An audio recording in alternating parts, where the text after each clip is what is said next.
uma manhã bastante produtiva. Eu gostaria de convidar a doutora Thaís Chirinho Ferraz, nossa primeira palestrante.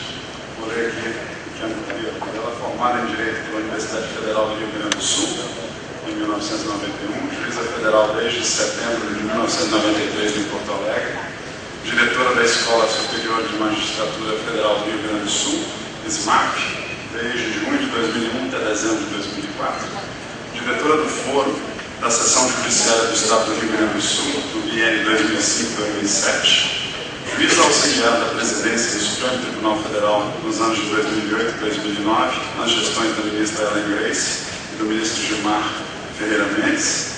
Atualmente é conselheira do Conselho Nacional do Ministério Público, ouvidora do Conselho Nacional do Ministério Público, presidente da Comissão de Aperfeiçoamento da Atuação do Ministério Público na área da Infância e Juventude, do CNPM, integrante das Comissões de Planejamento Estratégico e Acompanhamento Legislativo, CPAL, e de Aperfeiçoamento e Atuação do Ministério Público no Sistema Carcerário e do Controle Externo da Atividade Policial. Representante do Conselho Nacional do Ministério Público na Estratégia Nacional de Combate à Corrupção e Lavagem de Dinheiro e representante do Conselho Nacional do Ministério Público na Estratégia Nacional de Justiça e Segurança Pública, ENASP, onde atua como coordenadora do Grupo de Persecução Penal. Doutora Thaís, por favor.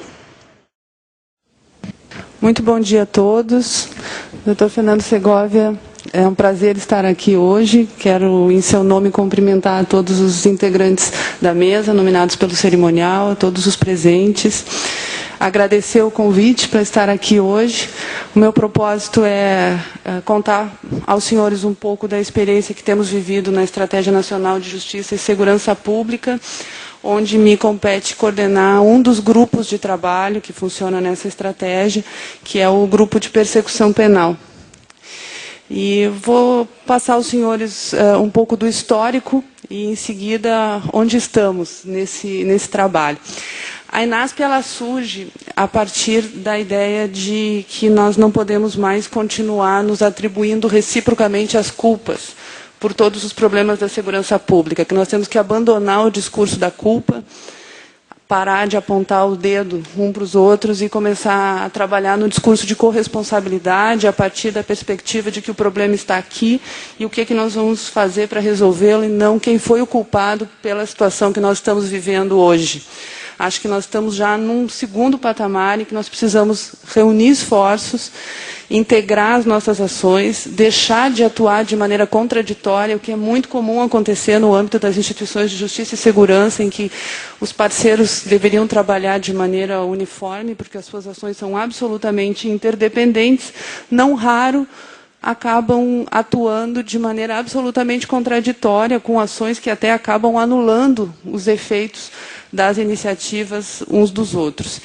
E só para pontuar historicamente o início da ideia de se formar essa Estratégia Nacional de Justiça e Segurança Pública, os senhores devem lembrar que no final do ano de 2009, foi derrubado um helicóptero no Rio de Janeiro, aqui no Rio, acho que era no Morro do Papagaio, e naquela ocasião trocaram alguns insultos em público, através dos meios de comunicação, o ministro Tarso Genro e o ministro Gilmar Mendes.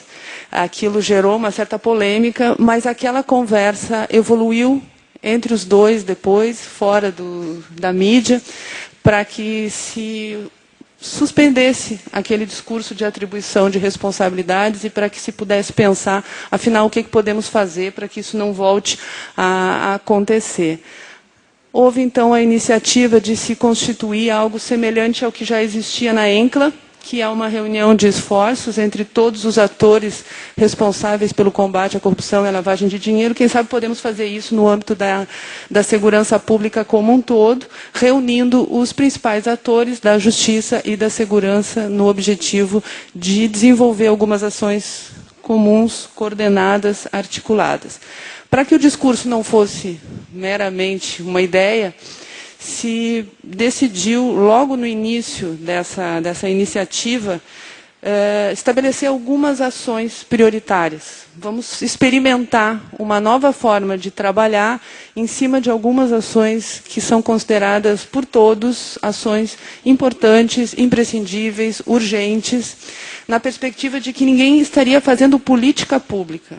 Quem decide política de segurança pública é o Executivo, são os órgãos como o CONASP, são os órgãos que estão aí para definir o que é prioritário, o que tem que ser feito, mas em cima daquilo que já se sabe que é prioritário, aquilo que já foi estabelecido como ação que precisa ser empreendida, vamos ver o que nós podemos fazer para executar a política pública em matéria de segurança. Então, 3 grandes ações foram eleitas como as iniciais para a estratégia.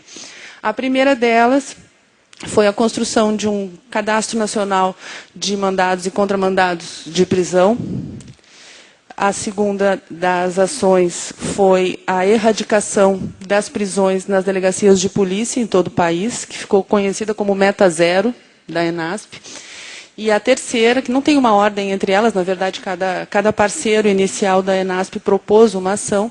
A terceira é uma maior agilização, uma maior efetividade na persecução penal dos crimes de homicídio, desde a fase investigatória até o julgamento. Cada um dos 3 parceiros que deram origem à estratégia, que foram o Ministério da Justiça, o Conselho Nacional de Justiça e o Conselho Nacional do Ministério Público, apresentaram, então, as suas propostas, que foram deliberadas, então, como ações prioritárias para a ENASP. Não são as únicas, com certeza teremos mais, mas iniciamos a partir da articulação de esforços para essas 3 iniciativas. Eu vou me ater aqui àquela que está sob a coordenação do CNMP, que não é propriamente um trabalho de coordenar, mas sim um trabalho de articular os parceiros para que haja modificações em toda a sistemática de investigação e de processo judicial no âmbito da persecução penal dos crimes de homicídio.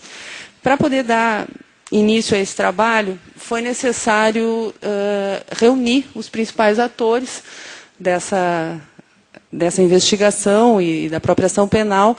Fizemos algumas reuniões preliminares pedindo a participação, em especial, de delegados da Polícia Civil, de promotores de justiça que atuam mais diretamente nos crimes de homicídio, sempre com foco na especialização, de juízes da mesma área, defensores públicos. A ENASP também integra, a Defensoria Pública também integra a ENASP, mais recentemente peritos que atuam nessa área. E começamos, então, a fazer um primeiro diagnóstico dos principais gargalos da investigação de homicídio. Começamos pela investigação. E depois de umas 2 reuniões, de 2 dias, mais ou menos, cada uma, conseguimos chegar a um balanço daquilo que seria importante, num primeiro momento, tentar trabalhar e atacar. E uma das ações que se considerou que seria fundamental e que acabou virando uma meta, que ficou conhecida como Meta 2, é a de finalizar os inquéritos mais antigos de homicídio no país. Por que olhar para trás e não olhar para frente? Porque se teve a perspectiva, especialmente dos delegados e dos promotores, da quantidade de inquéritos que não estava sendo possível olhar nas delegacias de polícia, em função até da criminalidade crescente, que acabava praticamente tomando toda a força de trabalho para a investigação daquilo que estava chegando. Era necessário fazer um olhar sobre o passado, até porque se sabe que impunidade é causa direta de aumento de criminalidade, né? Eu acho que se há um crime que nós temos que ter uma atenção muito especial nesse país, é o crime de homicídio. Ele pontua todas as nossas estatísticas. Nós temos um número muito grande de homicídios no país. Somos o país que tem o maior número absoluto de homicídios no mundo. Temos um número de homicídios para cada 100 mil habitantes que está muito acima daquilo que se espera de uma nação civilizada, que estaria abaixo de 10 para cada 100 mil habitantes. Nós temos aqui 25 para cada 100 mil habitantes, e em alguns estados chegamos a 40 homicídios para cada 100 mil habitantes. Então, se olhou, de fato, para esse contexto, para o fato de que havia muita coisa parada nas delegacias em função daquilo que estava chegando e não havia uma forma de trabalhar com os antigos. O próprio Ministério Público não vinha exercendo controle externo sobre esses inquéritos mais antigos. Eles estavam efetivamente esquecidos em função da demanda mais nova.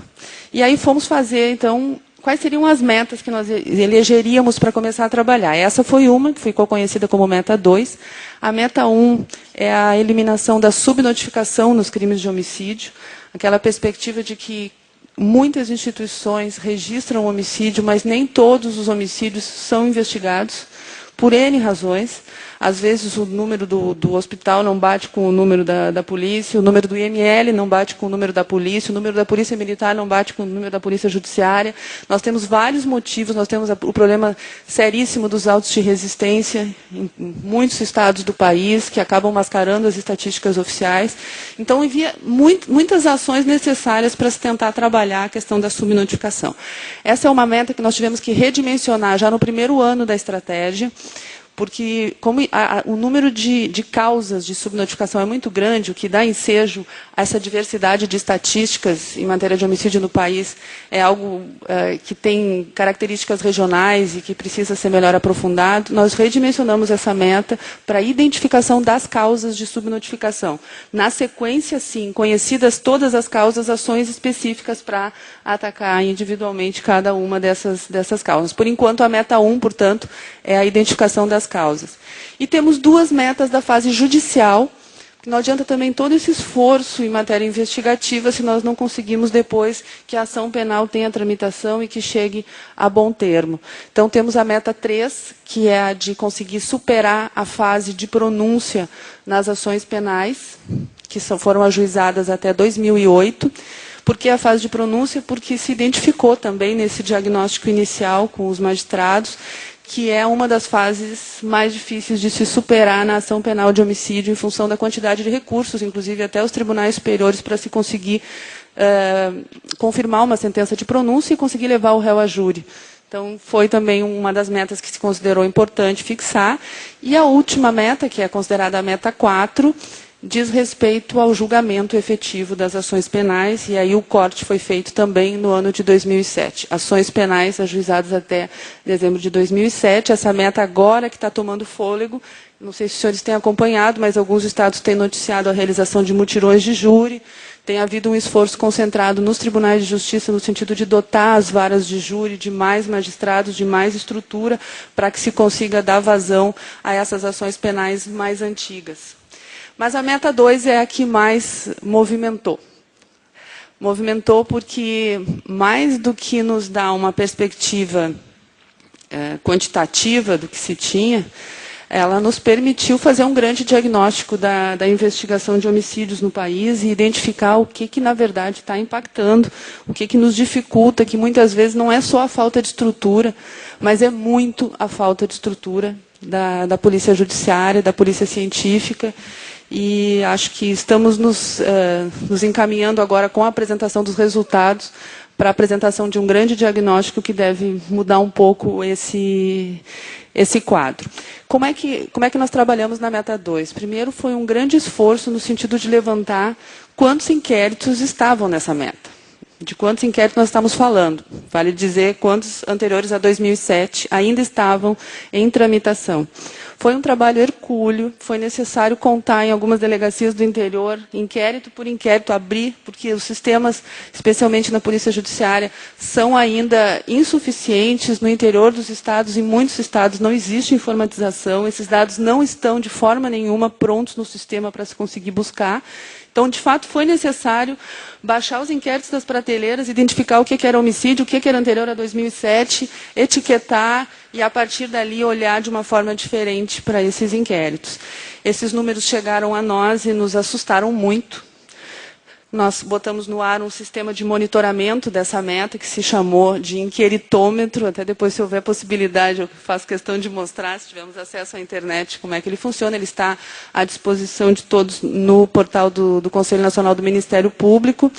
Esse levantamento nos conduziu ao número de 143 mil inquéritos em todo o país, distribuídos da forma mais diferente entre os estados, de uma maneira que a gente não consegue explicar com aquela natural informação que a gente recebe de que esse estado é mais violento, esse estado é mais pobre, esse estado tem menos gente. Não. Não tem uma explicação lógica para a forma como esses inquéritos estão distribuídos. Com certeza deve ter, mas por estado, não algo que a gente possa assim utilizar como uma regra por país. Está muito diferente. Nós temos estados como Rio de Janeiro, que apontaram 47 mil inquéritos dos 143, e nós temos estados como Santa Catarina, que ficaram na